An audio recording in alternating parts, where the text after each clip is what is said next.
I prefer Kaz or Kazumu. Yeah.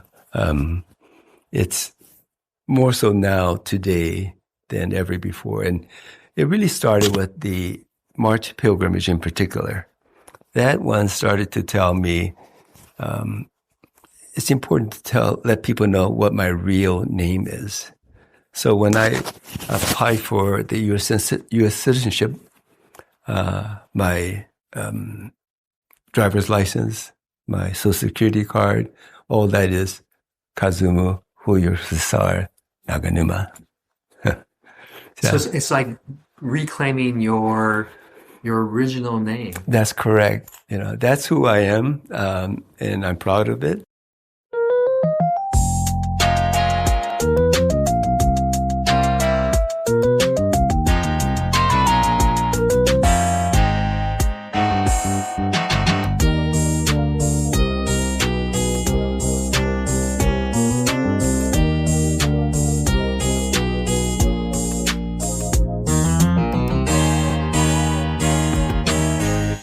Welcome back to Japanese America. We're stepping into season 3, episode 7, and we're diving directly into one of the most monumental, legally complex, and deeply emotional chapters in our community's history, the fight for Japanese American redress. That's right. When most people think of redress and the landmark Civil Liberties Act of 1988, they think of the 120,000 Japanese Americans who were forced into concentration camps on U.S. soil. But there is a massive parallel story of international kidnapping and legal limbo that took decades to bring to light. The voice you just heard at the top of the show belongs to Kazumu Julio Cesar Naganuma. Born in Peru, his family lives were completely upended when the FBI orchestrated a mass deportation of Japanese Latin Americans during World War II. Today, we are weaving together the rare, deeply personal oral histories of the 3 Naganuma brothers, Jimmy, George, and Kazumu. Together, their stories reveal the global scale of wartime injustice, the trauma of living behind barbed wire as infants and children, and the grueling, multi-decade battle to make the United States government take accountability. Now, Michelle, because you grew up in Japan, the legacy of redress and the 1988 signed apology isn't something that was talked about in your household at all. But for me, the history hits remarkably close to home. My own family was incarcerated right there at Crystal City, Texas, too. I didn't know your family went to Crystal City, Texas. Yeah, my grandfather, he was working for the Japanese consulate, and he asked for to give up his citizenship. And so when he did that, they were no longer Americans, and so they were sent to Crystal City, which is for enemy prisoners. So what's ironic about Crystal City, actually, compared to like the Manzanars or those kind of camps, was that they were under the Geneva Conventions. So my aunt remembers in Crystal City being treated much better. But for redress in my family, I remember my dad it was really, really meaningful when he got the apology. And it was kind of the first time that my dad talked about the camps. And I remember it meaning a lot to him. And we used the money to, I think, put a down payment on our house. And also my dad got me a Dodgers jacket. So those were the two things that were really meaningful to me. I researched, and this is one of the few camps that had a swimming pool. Yes. Built by Italian guy. Oh, really? Italian Latin. Oh, really? I didn't know that. Engineers. My aunt remembers a swimming pool. That's the only thing she remembered. There's a picture online and it looks huge, but it was made from a swamp. So I don't know if that was like a nice swimming pool. And I think 2 Japanese girls drowned. Oh, no. That pool. I know. That's sad. That's sad. Yeah. I probably would imagine it's not a very clean pool, but it's probably better than, not having a pool, maybe. Yeah, because even before global warming, the average summer temperature was 99 degrees in Crystal City, Texas. Oh, was it? So, yeah. That's like a sauna. Then you're taking a bath in you're going to the pool in the jacuzzi or something. Yeah. Yeah. So, gosh, that sounds... Pool sounds nice, but it's not as nice as it sounds, I don't think. I remember when my dad got his apology letter, he just put it away in some kind of file. So I remember after my dad passed away, I spent a day going through all his paperwork and all the things in our garage. And our garage was a nightmare. There's so much crap in there. And I was looking for two things. I was looking, one, for the apology letter, and two, everyone said my dad was a painter when he was young, and I'd never seen any of his paintings. So I spent an entire summer day looking through every single thing, looking for those two things. And by the end, I found both, and I was lucky because now when I work at my home, there's the apology letter is right above my computer. So I remember that, I remember the apology and what it meant to somebody like my father. And what did he paint about? My dad was an architect, so he was kind of an artist. Mm-hmm. And he painted a lot of random things like houses and fruit. And I mean, it wasn't like, he wasn't doing like abstract stuff, but it was really meaningful. And I remember I got it all framed, and now if you ever go to my house, in the everything but my office, it's all his paintings all over the house, and they're really, really meaningful for me. All right. No matter how quiet some of the older generations were, the historic record speaks loud and clear. Let's start with the Naganuma family's journey and how a thriving life in Peru was suddenly shattered by international politics. In the 1930s, Peru was home to a vibrant Japanese community. The Naganuma family ran a highly successful laundry business in Callao, and their father was a prominent, respected community leader. But after Pearl Harbor, the United States government pressured Latin American countries to round up Japanese residents. The goal? To use them as hostages in international prisoner exchanges with Japan. Jimmy remembers the thriving life they had in Peru before everything changed. Had a pet dog named Duque. Now I'm looking further inside the backyard. A nice garden with a pond for the fish. Another thing was a dance hall that my father would entertain all these people from Japan. So this was in your house? You had in the back. Yeah, there would be special dance hall. Oh, so tell me about that. So your father would entertain when people from Japan? Yeah, because the way he was getting all the business from the Japanese sailors. The FBI targeted their father because of his prominent role in the community. The family was rounded up, stripped of their belongings, and forced onto the transport ship bound for the United States. George Naganuma was just a young child on that ship, but he vividly remembers the military guard stationed above them. How about the ship ride from Peru to the United States? Do you remember any of that?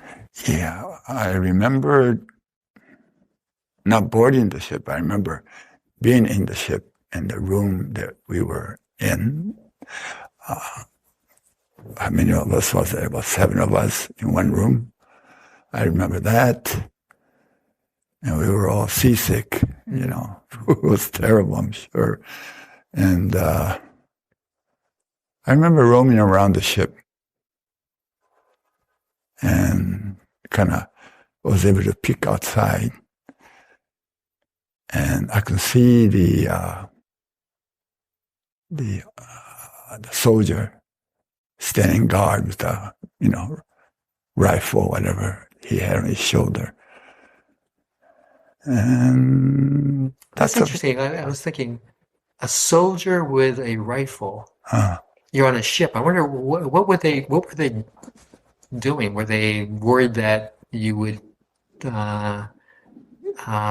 go places you weren't? I'm trying to think where you would go and why they would have that, or maybe it's to keep the men in a certain area. Because I know they kept the men away from. Oh yeah, they separated my father and the oldest brother. Yeah, so maybe that makes sense to kind of keep them under guard. Yeah.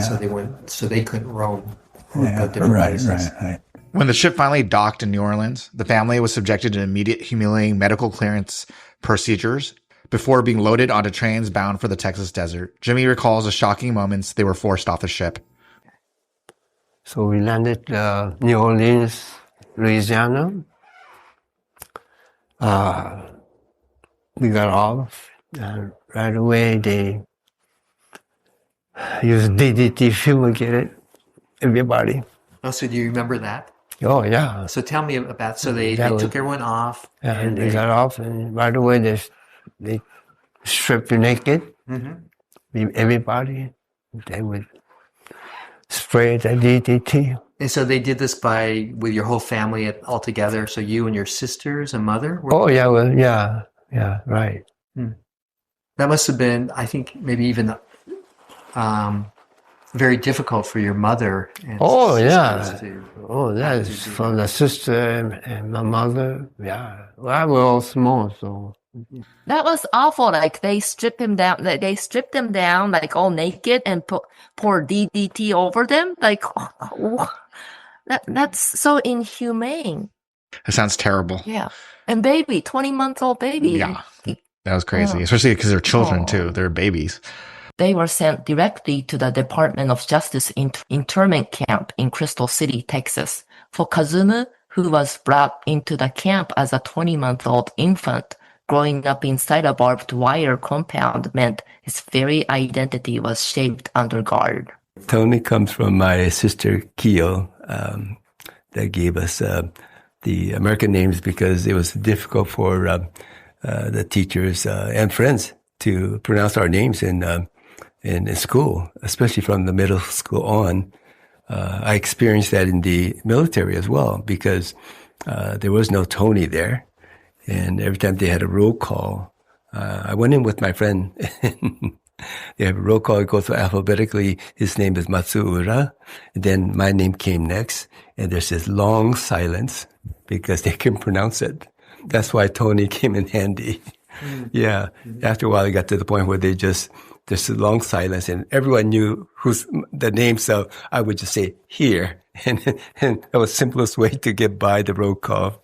Well, but what's interesting to me is so you have all these different names that were given to you, but that also carries over to your life today in that different people call you different names. So just briefly tell me, like, what do your family members call you? What do people at work call you? On and on, just the differences. Yeah, my side of the family all refers to me as Tony, and I think that comes from my sister that gave me the Tony. That's the second oldest sister in the family. And it's just been that way forever. On my wife's side, it's all Kaz or Kazumu. The ones that knew me from way back is Kazumu. My friends that I grew up with is Kaz. Yeah. And as I said, now my friends at my club are all calling me Julio or Tony. So there's a mixture. So sometimes people don't know if it's the right or the same person. I get a kick out of it. No, I do too. Yeah. I mean, because in many ways, when people call you, you kind of know who they are in some ways, or where they come from, or what they're connected with in terms of what community. Well, my employee, she's a long-time Japantown person. She knows almost everyone in Japantown. So she knows me by Tony because that's how she met me in the profession. But she knows when she speaks to so-and-so, she says, Kaz. So she goes back and forth, switches. Oh, so she's able to do that switching. She knows. She's pretty darn good at that, considering there's all these different people we know. Really good when she knows when to use Julio, though, right? That'd be funny. Yeah. That's just recent, as like I said, my club, and I'm having fun with it, and they're having fun with it too because they know now more so my background. But for you, when you think of yourself, what name would you use? I prefer Kaz or Kazumu. Yeah, it's more so now today than ever before, and it really started with the March pilgrimage in particular. That one started to tell me it's important to let people know what my real name is. So when I applied for the U.S. citizenship, my driver's license, my social security card, all that is Kazumu Julio Cesar Naganuma. So it's like reclaiming your original name. That's correct. That's who I am, and I'm proud of it. Not that I wasn't proud of it before, but it wasn't of value, if you will, When the war ended, the legal nightmare for Japanese Latin Americans actually got worse. The United States government classifying them as illegal entrants, that's in quotes, because they lacked visas, completely ignoring the fact that the United States military kidnapped them in the first place. Peru refused to take them back, and the U.S. attempted to deport them. It took community allies like Reverend Fukuda of the Conco Church in San Francisco to sponsor families like the Naganumas so they could stay and rebuild their lives from scratch. George reflects on the sheer injustice of how his parents were treated. And then after it was over, they said, you're a Illegal alien, so get out. Yeah. Right. Yeah. No money, nothing. Get out. Go. And where did you go? Peruvian government. They didn't want you. They don't want us because they stole everything that my parents had, right? In Japan was surrender. So where do you go, huh? Yeah. No, so your story is pretty horrendous too. I couldn't believe that. They kidnap you.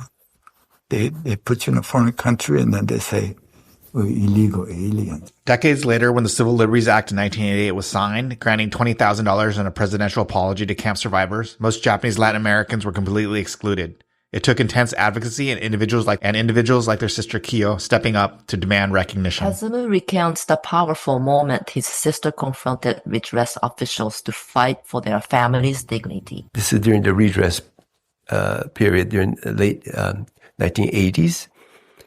The spokesperson came to the JCCNC center here, the community center.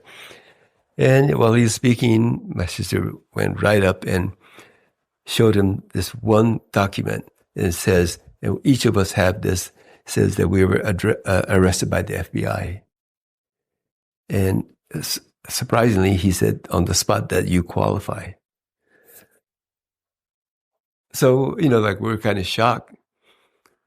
The other Japanese Peruvians that were there didn't have the same papers. Well, so let me back up. So when you said you qualified, so you received the $20,000? My sisters and brothers did. Okay. Yeah. I didn't know. So your family those members were about the only Japanese Peruvians who received that. Is that? I think so. Because they received a different settlement, many of them. $5,000. Right. Many years later, the key was the letter of apology from Ronald Reagan, and to receive the $20,000. That didn't come automatic. Hearing Jimmy, George, and Kazumu recount this history proves that Japanese America isn't a single narrative. It stretches across international borders from South America to the Texas desert and required decades of fighting just to get basic recognition. Absolutely. And seeing how Kazumu took that history to heart, attending pilgrimages, speaking to migrants at border facilities in Texas, and carrying his full name, Kazumu Julio Cesar, with pride, shows that redress isn't just a check in the mail. It's an ongoing commitment to justice. Michelle, when you heard the oral histories, what were some of the thoughts that you had? I didn't know, like Latin Japanese. There are many Japanese people went to South America, but I didn't know they were sent to America could be a hostage and kidnapped. That's so wrong. Yeah. Well, what's interesting was when they were supposed to be exchanged, right? But then what ended up happening was the Japanese government didn't want these random Japanese people from Latin America, because the Americans were sending these farmers from, say, Peru, and the Japanese were sending soldiers or military people that they've captured. And so the Japanese were like, that's not a fair trade. We don't want these guys. There's more mouths to feed. So, so then they were stuck in America because they couldn't go back to where they're from, and they couldn't go to Japan. And so they were stuck here. So that's kind of the irony. And the other thing that I think is really interesting about this whole history is that not every country in South America worked with the United States. For example, Brazil refused. And that's why there's still a big Brazilian Japanese population, because they were refused. And I do have a friend, a Japanese Peruvian friend whose dad, I guess, when the orders went out and they were going to kidnap all the people, his dad ran into the jungle and hid out for the war. And then when eventually he just came back and just kept living. Oh. So he ended up staying in Peru, and that's why he was still in Peru later. But there was a lot of stories. Did you have any other thoughts? Yeah, and then the minute they arrived in America, they had the travel papers, but they all got confiscated and destroyed, so they didn't have any paper. So when the war was over, there's nowhere to go. Yeah. There's no paper. Yeah. And also Peruvian government took all of their belongings, so they don't want to be liable for whatever they stole from them. So I think that's another reason they didn't want it back. Yeah, I mean, they took their land and took all their stuff. Yeah, so I think that makes a lot of sense. And one of the things about the Latin Japanese experience is that it just reminds the Japanese Americans, I think, the community, that the story is not just what happened to Japanese Americans in America, but it's, it was a broader Nikkei story. I mean, there were Japanese Canadians that were taken by the Canadian government. There were these Japanese people throughout Latin America that went through a lot of different things. So, it's kind of I think it should be a reminder that World War II wasn't just woe is me, Japanese American, which was terrible, obviously, but it was also kind of a broader Nikkei story of these Japanese in other countries. And also Crystal City had people from South America with the German and Italian descent. I don't think German Americans went to concentration camp, but in America, but the German Latin Americans had to go. So that was interesting. So technically Crystal City was not a concentration camp. Yeah. Okay. It was actually an internment camp. Because it was for non-Americans or enemy combatants or people that expressed disloyalty and were no longer Americans. So that's why there were Germans and Italians. I mean, ironically, from the stories I've read, I mean, the Germans and Italians, and often the Germans, were treated much better than some of the other folks. And they have beer halls. Yeah. I mean, like my family, for example, in Crystal City, I mean, they're American. My grandfather was Nisei. My dad was a Sansei. So they were American, and yet, because of the way they looked, they were not treated so well. And to me, one of the interesting things about this story that I think is interesting is when you look at them, they look Japanese American or they look Japanese. But then when they talk and when they, and then their names always give this story about, that they're not Japanese American like myself, or, they came from a different place with a different upbringing. Also, Crystal City is the spinach capital. Did you know that? I did not know that. I found out, the Crystal City is the spinach capital, and they grow a lot of spinach. So their mascot, unofficial town mascot, is Popeye the Sailor Man. And I grew up watching Popeye in Japan, in Japanese, but they only show episode that was okay, I guess, not racist episodes. When I came to America, I saw Popeye on TV. I'm like, I gotta see Popeye. Popeye is a sailor man, choo-choo. I don't know. And then, it was so racist. I'm like, what? I did not know Popeye is such a racist. And there's Japanese, supposedly Japanese guy with glasses and buck teeth, and they were bullied. I'm like, I've never seen such an episode in Japan. So I was really, really shocked.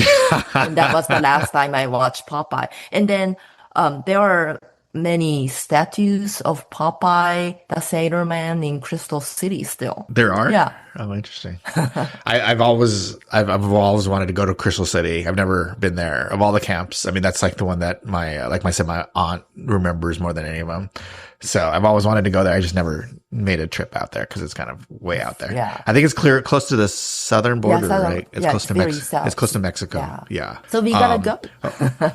On a lighter note, Michelle, I was cracking up listening to George's interview when he talked about how his parents brought a massive 20-volume set of the Book of Knowledge, or how he used his basketball skills to get out of KP duty in the army. It got me thinking, what was the most absurd or hilariously useless educational item or gadget your parents bought for you growing up in Japan that you completely ignored? Soroban? Do you know Soroban? Abacus? Oh, abacus, yeah. I don't know if they still do it in the math class in Japan, but when I was growing up, there's a session that we do every year with abacus. And my mom bought me the school abacus, which is pretty long, a foot long abacus. And I brought it home, and my mom also had a shorter abacus, and I put it upside down and made it like a roller skate.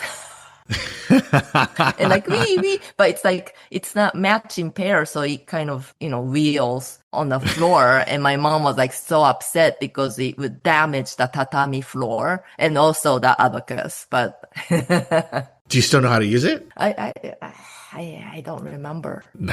My mom used it for accounting. Yeah. I remember her watching her use it for accounting, and I was like, no idea. And she tried to teach me once, and then I think I was not listening or not caring enough, and then she got mad at me, yelled at me. Oh, and then you get like some teachers would smack the students with long abacus, like For me, the educational. I remember my mom and dad bought me a computer, early computers, and like pretty much I never used it for school. I just played games. And I remember playing things like Oregon Trail, but it was like, because back then, nobody used computers, so there wasn't really a big use for me using a computer for school, because no, like school wasn't online or anything like that. So it was basically like a big toy where I played video games and did other stuff. But, it was meant like I remember my mom and dad buying it for school, but at that time, no school was being used on the computer. Well, it must have been very expensive. Probably. It was probably expensive. I mean, at the time, I didn't care, but now I look back, it was probably expensive. It was a waste of money. But, because my first microwave was $260 in 1988. Wow.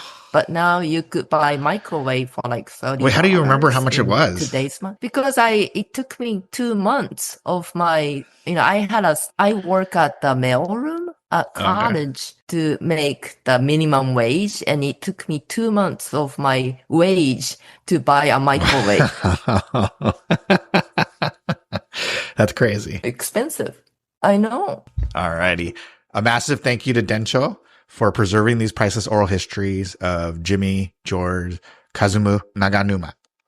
The fight for justice is never truly over, but by sharing these stories, we make sure the path forward is a little clearer. We will drop the link to their full oral history transcripts and interviews in our show notes so you can explore their journeys deeper. But make sure to mark your calendars, because on September 10th, we are back with Season 3, Episode 8, Unwanted Truth, John Okada and the Book That Wouldn't Stay Silent. I am so incredibly excited for this one. Honestly, John Okada's No Boy is one of my favorite books of all time. It's the reason I got interested in the camps and Japanese American history in the first place. You should read it, Michelle, if you get a chance. I should. Yeah, I gotta get a book. I'm gonna read it before September 10th. It is such a raw, controversial masterpiece. We are going to dive deep into the book that was so painfully honest about the fracture inside our community after the war, that it was initially rejected by the very people it was trying to write about. It's a story of survival, community shame, and the ultimate struggle to be heard. You won't want to miss it. All right. Bye guys. Bye. Bye.